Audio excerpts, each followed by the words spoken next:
คิดเห็นไม่น่านุ่งยองเมื่อคืนภาพเก่าที่เคยสุขสมสบายดีไหมคิดนอดเก่าหลังเมื่อกันออกไปเที่ยวส่งคิดเห็นน้ำตาคงไว้ทาอาดพนมในคืนวันเพ็ญเขาให้จะได้แค่หนึ่งวันอ่ะโทษว่าแค่หนึ่งเดี๋ยวมองไปภาพพังควางหัวใจอ้ายจนเมาหมู่เห็นดอกบัวที่พวงมาอ้ายอยากไปหาน้องแก้วจะไม่ต้องอายเองคิดเห็นเมื่อคืนมันเห็นแค่นอนคิดถึงจริงจังโอ้นวลละลืมแนวว่าเมื่อคำผ่านหากเจ้าบ่ลืมลานักปีนาดูอย่าว่าลูกหลานพี่น้องอายเน่เมื่อบุญทาดหลวงเธอทุ่งโป่งมาห่วงแย่แท้ปัญหาน้องในยอดที่แท้ปัญหาน้องใกล้หัวมาแล้วพ่อลูกท่าโอ้จังเสียงได้จังเสียงที่บอลน้องแกเศร้าอยู่ห้องมันนวล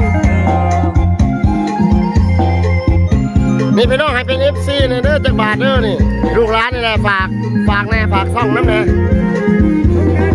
กระชีติดตามนั่นเลยติดตามเล่าเลยแหละจงแจ้งมาลินนี่นะมาส่งสดครับใจอ้ายจนมึนโง่เห็นดอกบัวที่พอมาอยากไปหาสาวบริคำใส่เลยนะโอ้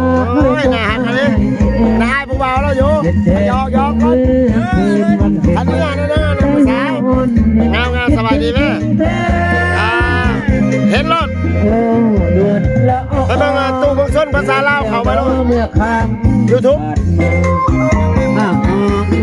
มึงดังแล้วจะกูจะลงเว็บแค่ปีน่ะก็ยังอ้ายเน่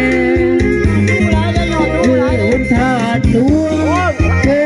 ทุ่งควักมาห่วงแด่จะพาน้องในยอดที่แพงมาพาน้องแท้ที่บุญทา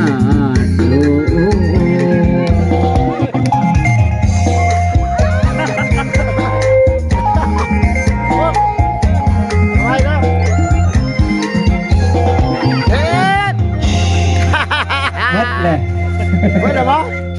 ว่าจะเมื่อไหร่แล้วเวลาพอดีเนาะยังไงได้ให้เบี้ยเมื่อที่ก่อนยังเมื่อจุบันจะเมื่อบุรีคำไทยพอดีก็ใช่ก็จะให้เบี้ยเมื่อที่ก่อนไปสิมาส่งดอกจะหน่อยก็ถือว่าได้โอกาสพอดีเนาะขอให้เดินทางปลอดภัยเด้อทางเราใช่เดี๋ยวมัดถูกภาคส่วนเอาย่นซะเจียวให้ประสบเมื่อว่าเราเสียข้าวเดียวหรอการงานประสบความสุขความเจริญเด้อทางด้านหน้าที่การงานมาเนี่ยมวนมาไหนเนาะมานอนขึ้นเนี่ยมีสุขภาพเข้มแข็งนี่พอดีเด้อบ่นอนอยู่ไหนอำลาพระจากกันได้พอดีบัดนี้ได้เวลาพอดีเมื่อคืนนี้ก็กินเบียร์เมื่อคืนโอ้เพราะว่าท่านน้อยก็มาเขาน้อยกินอยู่เสียดมหมุนมึงสร้างท่านมาบ่มีท่านมีเวลาหลายมานอนจาก2-3คืนเด้อคือบ่ไปเล่นบ่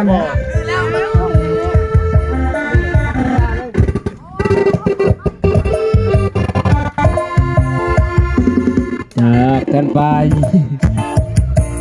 อะไรคงจะไปกันขอลาก่อนสุดท้ายพี่น้องอย่าโศกเศร้าอย่าอะไรอย่าวอนดูกะมันจังแมทเนี่ยเขาไปเนี่ยจนมาพบกันอย่าลืมลงก็ตามคงพบกันในจันทราอัศวาลูกโอ้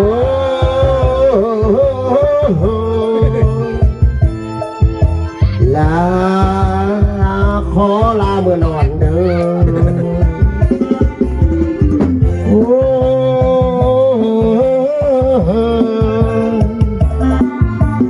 ลาขอลาเมื่อหาลูกกอดคุณค่าทุกนาทีดูทีวี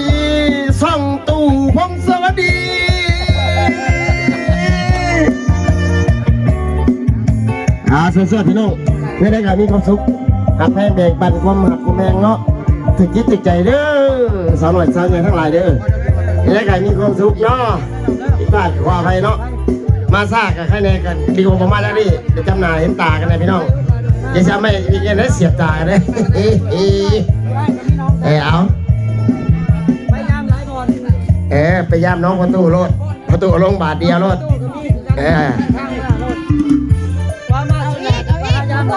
ไปบ่ไปหน้าพอใหญ่บ่ผมพาเมื่ออาญาลูกหลานเลยอันนี้ก็ลุงมาชุนาจะมายามหลายบอลมายามของลุง จะแพงกันเคยอยู่ป่ะ ยามกันหลายบอล เอาเนี่ยก็ถือโอกาสนี่ขออภัยเด้อถ่ายยังกระยาถ่ายทางกระยามันโมเมนต์เนี่ยสีหายเนาะเจ้าไข่มือบ่เจ้าอะไร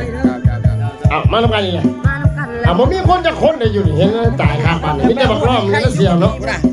เอาจะได้เครื่องกูนะ เครื่องเสียงกับม้วนบ่จะแข่เมื่อนะ เอาไปฮะ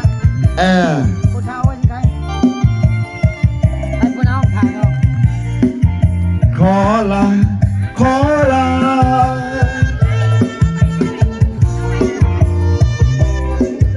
สวัสดี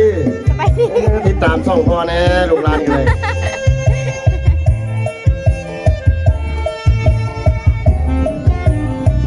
ให้ได้ซีเมื่อบ้าในวันนี้ ตัวน้อยได้ผู้สาวเลยนะ เนี่ยมันได้ซีเมื่อก้อนกันเล่นนี่ก็ได้ เจ้า